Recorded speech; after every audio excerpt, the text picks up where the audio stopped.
Hello students, आज हम एक नई कविता शुरू करने के लिए जा रहे हैं और कविता का नाम है शक्ति और क्षमा। शक्ति और क्षमा कविता का रचक है रामधारी सिंह दिनकर। तो आइए पहले हम लोग उनके बारे में थोड़ा जान लेते हैं।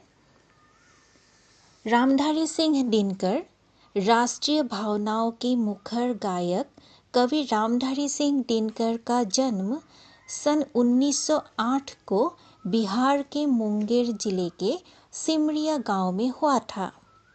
ग्रामीण विद्यालय से प्रारंभिक शिक्षा ग्रहण करने के बाद पटना विश्वविद्यालय से सन 1933 में अपने बीए ऑनर्स की डिग्री प्राप्त की। 1933 में 1933 में उन्होंने बीए पास किया। एक उच्च विद्यालय के प्रधानाचार्य से प्रारंभ कर उप रजिस्ट्रार, उप निदेशक, मुजफ्फरपुर के लंगट सिंह कॉलेज के हिंदी विभागाध्यक्ष, भागलपुर विश्वविद्यालय के उपकुलपति तथा भारत सरकार के शिक्षा सलाहकार आदि पदों पर आपने कार्य किया। बाद में वे राज्यसभा के सदस्य मनोनीत किए गए। आपकी सेवाओं से प्रभावित होकर भारत सरकार ने आपको पद्म भूषण से अलंकृत किया। संस्कृति के 4 अध्याय पर साहित्य अकादमी पुरस्कार तथा उर्वशी पर आपको ज्ञानपीठ पुरस्कार प्रदान किए गए थे। सन 1974 में आप स्वर्ग सिधारे। 1908 को उनका जन्म हुआ था और 74 में उनकी मृत्यु हो गई थी। और रामधारी सिंह दिनकर जी को साहित्य का सबसे श्रेष्ठ सम्मान, भारतीय साहित्य का सबसे श्रेष्ठ सम्मान ज्ञानपीठ पुरस्कार प्राप्त हुआ था उर्वशी के लिए।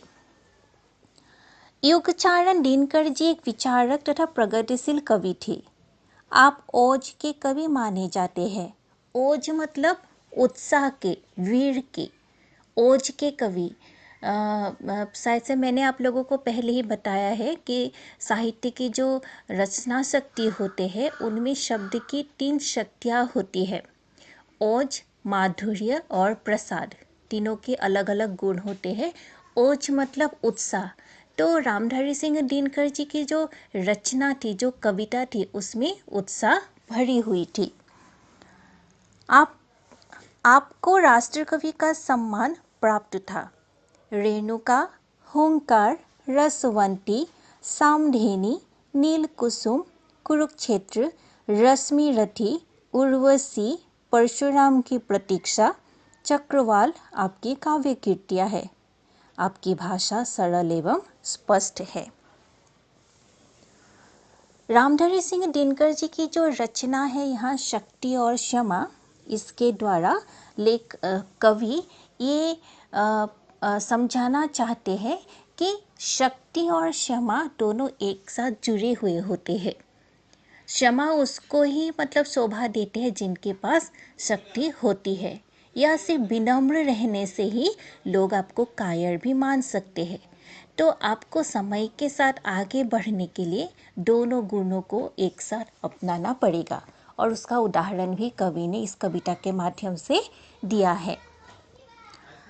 शक्ति और क्षमा, ये जो कविता है यह वस्तुतः कुरुक्षेत्र काव्य के 3 सर्ग से लिया गया काव्य अंश है। महाभारत की लड़ाई के विनाशकारी परिणामों से अपने को हारे हुए मानने वाले युधिष्ठिर के प्रति सरसरिया में पड़ी हुई पितामह भीष्म का यह कथन है। यह काव्यांश विनय एवं साहस की सीख से परिपूर्ण है। केवल विनम्रता को दुर्बलता समझ लिया जाता है, जबकि शक्ति के साथ होने पर यह विनम्रता एक गुण बन जाती है। एक छोटे से विषधर सांप से पूरी दुनिया डरती है। 3 दिनों तक श्री राम के अनुनय विनय का समुद्र पर कोई असर न हुआ। पर धनुष बाण लेकर जब उन्होंने अपना रौद्र रूप दिखाया तो समुद्र त्राहिमाम कहते हुए उनकी शरण में आ गया और तुरंत उसने श्री राम को मार दे दिया। इस प्रकार सहनशील एवं विनम्र होने के साथ साथ व्यक्ति को साहसी एवं शक्तिशाली भी होना चाहिए। मतलब विनम्रता हमेशा होनी चाहिए, लेकिन सिर्फ आप दूसरों को विनम्रता पूर्वक आदर पूर्वक बातें करेंगे तो जो सद व्यक्ति है वो लोग तो समझ जाएंगे, लेकिन जो असद व्यक्ति है वो लोग क्या करेंगे, उसका फ़ायदा उठाने के लिए कोशिश करेंगे। तो उनको अपनी शक्ति का परिचय देने के लिए कभी कभी आपको उस विनम्र गुण को छोड़कर शक्ति का सहारा भी लेना पड़ सकता है, और उसका उदाहरण भी कवि ने इस कविता के माध्यम से दिया है। तो आइए हम लोग अभी कविता शुरू करते हैं। शक्ति और क्षमा। क्षमा, दया, तप, त्याग, मनोबल सबका लिया सहारा, पर नर व्याघ्र सुयोधन तुमसे, कहो कहाँ कब हारा। क्षमाशील हो रिपु समक्ष, तुम हुए विनत जितना ही, दुष्ट कौरव ने तुमको कायर समझा उतना ही। क्षमा शोभती उस भुजंग को, जिसके पास गरल हो, उसको क्या जो दंतहीन विषरहित विनीत सरल हो। 3 दिवस तक पथ मांगते रघुपति सिंधु किनारे, बैठे पढ़ते रहे छंद अनुनय के प्यारे प्यारे। उत्तर में जब एक नाद भी उठा नहीं सागर से, उठिए अधीर धधक पौरुष की आग राम के शर से। सिंधु देह धर त्राहि त्राहि, करता आ गिरा शरण में, चरण पूज दासता ग्रहण की, बंधा मोह बंधन में। सच पूछो तो शर में ही बसती है दीप्ति विनय की, संधि वचन संपूज्य उसी का, जिसमें शक्ति विजय की। सहनशीलता क्षमा दया को तभी पूजता जग है, बल का दर्प चमकता उसके पीछे जब जगमग है। हम लोग कुरुक्षेत्र युद्ध के बारे में जानते हैं। महाभारत के युद्ध आजकल तो टीवी में भी चल ही रहे हैं, तो हो सके तो वो भी देखने के लिए आप लोग कोशिश कीजिएगा, क्योंकि उससे भी हम लोगों को बहुत सारी शिक्षा हम लोगों को मिलती है। तो जब कुरुक्षेत्र युद्ध हुआ था तो वो असल में धर्म और अधर्म के बीच ही युद्ध हुआ था, और हम लोग जानते ही है कि पंच पांडवों को कौरव ने क्या क्या अन्यायपूर्वक उसको वनवास भेज दिया था, और उसके सारी संपत्ति सारी जमीन उन्होंने मतलब हड़प ली थी। और जब सब लोगों ने पांडवों ने बाद में वनवास से आने के बाद जब वो अपना जो अधिकार है वो मांगा था, तो दुर्योधन ने क्या बोला कि वो एक भी मतलब जो नीडल है छुई है उसके आने वाली जो जमीन की जो कर्ण है, बाली के जो कर्ण है, वो भी बिना युद्ध के वो नहीं देंगे। और जब ऐसा किया तब पहले तो सब लोगों ने उसको अनुनय विनय की कि हमें हमारा जो अधिकार है हक है वो हमें दे दीजिए और हम लोग खुशी खुशी रह लेंगे। लेकिन कौरव ने वो बात नहीं मानी, तब तक नहीं मानी जब तक पांडवों ने अपनी शक्ति का परिचय नहीं दिया। और उस शक्ति का परिचय कहाँ दिया था, बुद्धि का परिचय कहाँ दिया था, कुरुक्षेत्र के युद्ध में। क्षमा दया तप त्याग मनोबल सबका लिया सहारा। तो पंच पांडवों ने क्या किया, दुर्योधन को कौरव पक्ष को मनाने के लिए क्षमा दया तप त्याग मनोबल सबका सहारा लिया था। उसको अनुनय विनय किया, उनकी जो गलती थी उसको क्षमा भी कर दिया। उन्होंने तपस्या भी की 13-14 साल तक, वो इस तरह से 13 साल तक वो वनवास में भी वो रह गए, अज्ञातवास भी रहे, सभी का सहारा लिया, दूसरों को नुकसान ना पहुंचाकर विनयता पूर्वक सबका सहारा लिया, कौरवों को अपनी बात मनवाने के लिए। पर नर व्याघ्र नरव्यघ मतलब नर रूपी वाघ किसको बोला गया है? दुर्योधन को बोला गया है। दुर्योधन को क्या बोला? नरव्यघ, नर रूपी बाघ है जो आक्रमण करना चाहते हैं। सुयोधन तुमसे, सुयोधन मतलब दुर्योधन। असल में ऐसा बोला जाता है कि कौरव पक्ष का नाम जो द से शुरू होता है, मतलब वो द जो उपसर्ग होते हैं वो गलतियों के लिए, वो दुष्कार्य के लिए होते हैं। तो दुर्योधन का जो असली नाम था, असल में वो सुयोधन था ऐसा बोला जाता है। लेकिन बाद में उनकी जो चारित्रिक जो दोष है उसको जताने के लिए, उसको दिखाने के लिए वो सुयोधन नाम धीरे धीरे दुर्योधन में बदल गया। दुर्योधन, दुशासन, जैसे सुशासन था, सुशासन होने से तो अच्छा शासन होगा, लेकिन दुशासन मतलब जो इसका परिणाम जो गलत है वो शासन होगा। तो उसको समझाने के लिए प्रतीक का मतलब प्रतीक के रूप से द का प्रयोग करने लगा। तो इसीलिए कहा है सुयोधन मतलब दुर्योधन, वो नररूपी बाघ है, वो सबको आक्रमण करना जानते हैं, उसके मन में कोई मतलब पुण्य का मतलब नामो निशान नहीं है, दया का नामो निशान नहीं है। लेकिन उन्होंने तब तक नहीं माना। कहो कहाँ कब हारा, कब हार माने उनकी बातों से? दुर्योधन तब तक लड़ते रहे जब तक पंच पांडव उससे विनयतापूर्वक विनम्रशील होकर उनके साथ बातें करते रहे। क्षमाशील हो रिपु समक्ष, तुम हुए विनत जितना ही, दुष्ट कौरव ने तुमको कायर समझा उतना ही। क्षमाशील, अपने मन में क्षमा भावना लेकर उन्होंने अपने शत्रु के समक्ष, रिपु मतलब शत्रु, शत्रु कौन है? कौरव पक्ष, कौरव पक्ष के सामने जब तक अपने मन में वो क्षमा की धारणा लेकर उनका सामना करते रहे, उतना ही उनको क्या किया? दुष्ट कौरव ने तुमको कायर समझा उतना ही। जितना उनके सामने विनम्रता पूर्वक उनके साथ बात करते रहे, उनके साथ भावों का आदान प्रदान करते रहे, तब तक दुष्ट कौरव को लगा कि पंच पांडवों के पास शायद से शक्ति नहीं है, वो गुण नहीं है, पंच पांडव उनसे लड़ नहीं सकते, इसीलिए इस तरह से उनके साथ बातें कर रहे हैं। और धीरे धीरे उन लोगों को कायर समझने लगे कि वो लोग कायर है, इसलिए इस तरह से उनके साथ बातें कर रहे हैं, आदान प्रदान कर रहे हैं। अगर उनके पास शक्ति होती तो अवश्य ही वो लड़ कर लेते।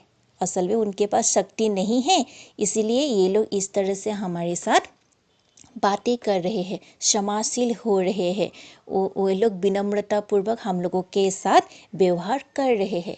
ऐसा दुष्ट कौरव ने समझ लिया। उन लोगों को लगा कि पंच पांडव निसहाय है, वो लोग कायर है। क्षमा शोभती उस भुजंग को जिसके पास गड़ल हो, उसको क्या जो दंतहीन विषरहित विनीत सरल हो। तो कवि ने कहा है कि जब तक मतलब युधिष्ठिर और उनके जो 4 भाई हैं मतलब पंच पांडव है, जितना ही वो लोग विनम्र होते गए उतना ही उन्हें कायर और डरपोक समझता गया। तो कवि ने अपनी इस बात की पुष्टि के लिए उन्होंने क्या क्या कहा है कि क्षमा शोभती उस भुजंग को जिसके पास गड़ल हो। क्षमा करने वाला कौन होता है? जिनके पास शक्ति होती है, अगर वो क्षमा कर दे तो उसका कोई मूल्य रहता है।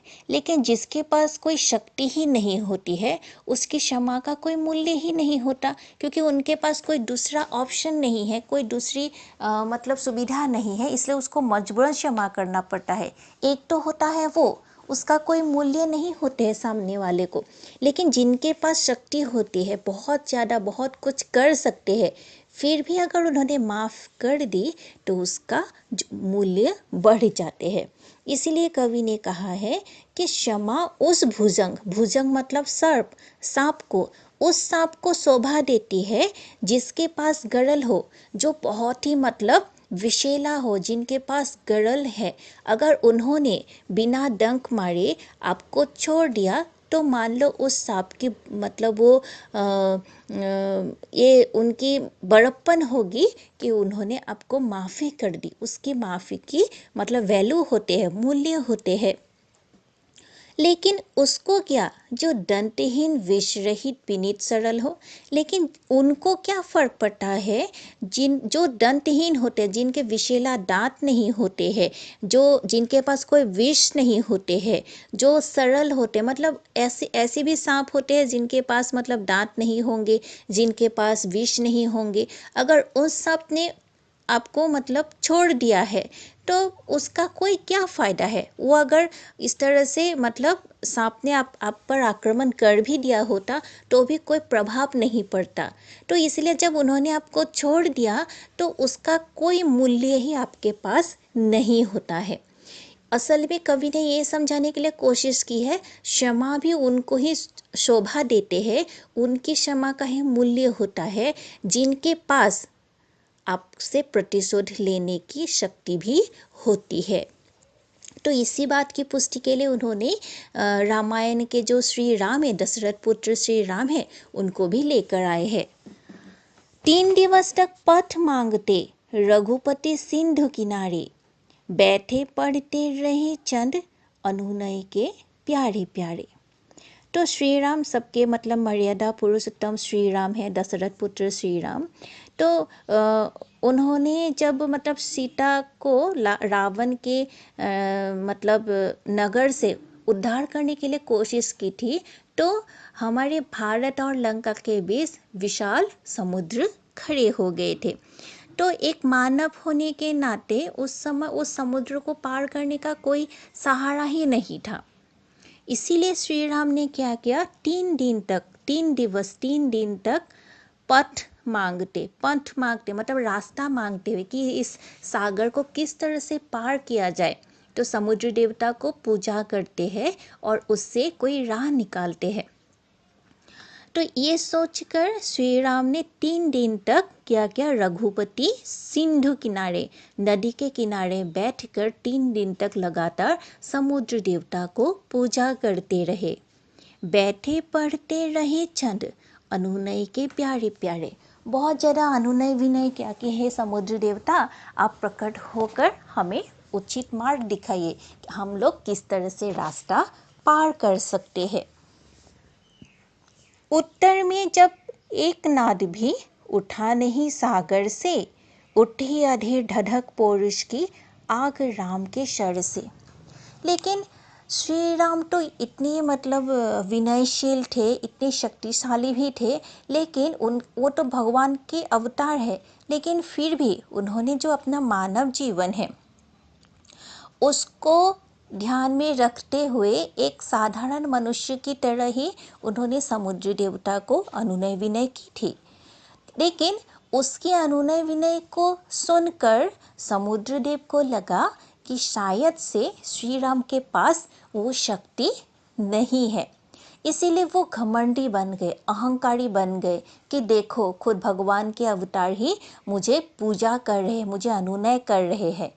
तो जैसे ही श्री राम के अनुनय विनय बढ़ते गए वैसे वैसे ही समुद्र देव के जो अहंकार है वो भी बढ़ते गए। और 3 दिन तक उन्होंने क्या किया, एक भी आवाज़ भी नहीं लगाई। उत्तर में जब एक नाद भी, नाद मतलब शब्द, ध्वनि, एक भी शब्द, एक भी ध्वनि या एक भी बात समुद्र देव ने नहीं कही।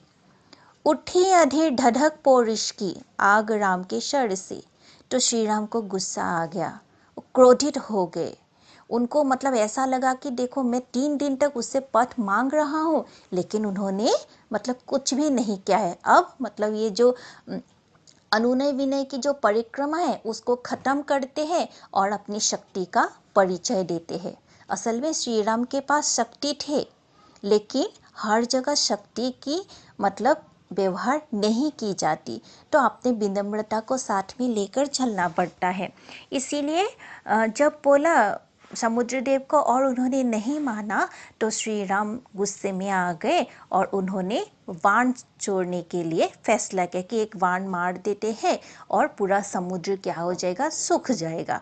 तब तो रास्ता अपने आप बन जाएंगे, खुद जा सकते हैं। सिंधु देहधर त्राहि त्राहि करता गिरा शरण में, चरण पोज दासता ग्रहण की बंधा मूढ़ बंधन में। और जैसे श्री राम खड़े हो गए, शर मतलब छोड़ने के लिए तैयार हो गए, तो सिंधु देवता को मतलब ज्ञान हासिल हुआ। त्राहि त्राहि, त्राहि मतलब बचाओ बचाओ कहकर उन्होंने क्या किया, श्री राम की चरण पर आकर मतलब गिर गए। करता आ गिरा चरण में, तब श्री राम के चरण पर आकर गिर गए।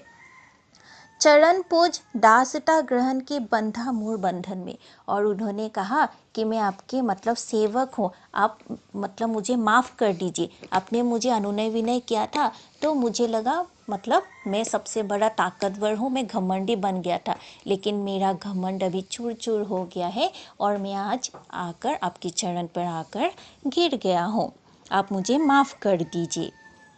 सच पूछो तो शर में ही बसती है दीप्ति विनय की, संधि वचन संपूज्य उसी का जिसमें शक्ति विजय की। तो असल में देखा जाए, कवि कहते हैं कि असल में शर में ही वो विनय मतलब छिपी हुई होती है, आपकी शक्ति में ही आपकी वो विनय छिपी हुई होती है। इसीलिए वीरता में ही नम्रता का निवास होता है और उसका परिचय आपको देना भी पड़ सकता है समय आने पर। चंद्य वचन संपूज्य उसी का जिसमें शक्ति विजय की, वही विजय हासिल कर सकते हैं, वही युद्ध में जीत सकते हैं जिनमें क्या हो सकता है, मतलब संधि, संधि मतलब समझौता कर सकते हैं। अपनी बातों से जब नहीं मना सकते, जब समझौता नहीं कर पाते हैं, जब दूसरों को मना नहीं पाते हैं, तब अंतिम समय में अपनी जो शक्ति है वही काम पर आते हैं अपने विजय हासिल करने के लिए। सहनशीलता क्षमा दया को तभी पूजता जग है, बल का दर्प चमकता उसके पीछे जब जगमग है। तो कवि ने कहा है कि सहनशीलता क्षमा दया को तभी पूजता जग है, मतलब आप विनयी हैं, आपके पास सहनशीलता है, आप सहनशील है, आपके पास क्षमा है, दया है, मतलब पूरा गुण आपके पास कूट कूट कर भरे हुए हैं, लेकिन सिर्फ आप अपनी उसी गुणों को आप दिखाते रहोगे तो सामने वाला आपको कायर समझते रहेंगे। इसीलिए उनके अहंकार को, उनके दर्प को तोड़ने के लिए, उनके घमंड को चूर चूर करने के लिए आपको ज़रूरत होने पर, समय आने पर शक्तिशाली होकर भी आगे खड़ा होना पड़ेगा। यह संसार उसी की पूजा करता है, उसी के सामने झुकता है जिसमें इन गुणों के साथ ही, मतलब इन गुण मतलब जो क्षमा दया ममता सहनशीलता है, इन गुणों के साथ ही प्रबल शक्ति और सामर्थ्य होना चाहिए। संसार उसी को ही मानते हैं, उनके सामने झुकते हैं जिनके पास विनयशीलता के साथ साथ शक्ति और सामर्थ्य भी होते हैं। असल में इसे जो कविता है, इस कविता के द्वारा कवि यही समझाना चाहते हैं कि हमें अहिंसा के मार्ग पर चलते हुए आत्मरक्षा के लिए शक्तिशाली तथा पर्याप्त साधन संपन्न होने की जरूरत है। अहिंसा के मार्ग पर ही हमको चलना चाहिए, लेकिन आत्मरक्षा के लिए आपकी अहिंसा किसी के लिए दुर्बलता का प्रतीक ना बन जाए, इसीलिए ज़रूरत पड़ने पर आपको भी उल्टा वार करने के लिए तैयार रहना पड़ेगा। ठीक है, तो इसका जो प्रश्नोत्तर है, प्रश्न है, वो हम लोग नेक्स्ट ऑडियो में डिस्कस करते हैं। उम्मीद है आप लोगों को ये कविता समझ में आ गई होगी। धन्यवाद।